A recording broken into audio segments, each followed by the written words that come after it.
Here's a quick and easy DIY tutorial on how you can cover up those annoying nail holes with Spackle. What's up, y'all? It's your girl, Haven Everly. I'm an actress, singer, and your new DIY home panai, sharing with you my journey of renovating my home. Hold up, I'm a newbie. So be sure to like and subscribe to this channel, that way we can grow in this together. Whether you're getting ready to paint or just want a smooth wall, this is the perfect fix. So let's just jump right in.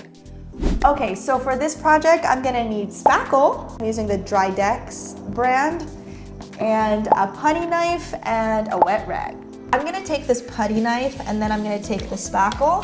When they installed the baseboards, they used brad nails, which are really, really small nails. I'm gonna just take the putty knife.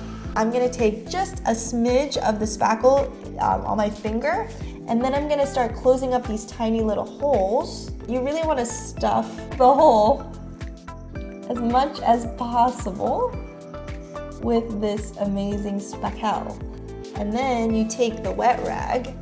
Around the hole, you wanna wipe it, so that way you don't have to do a lot of sanding afterwards. It's like somebody having food around their mouth. You're like, oh, you just have a little bit of Spackle around there. If there's a little extra, you can always sand it down later. Let it dry for about 20 to 30 minutes, depending on the size of the hole. Once it's dry, grab your sandpaper and lightly sand over the area until it's flush with the wall.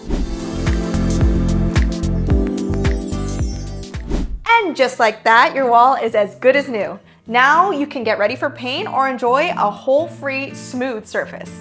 If you found this DIY tutorial helpful, be sure to like and subscribe to this channel. That way you can see more home improvement tips.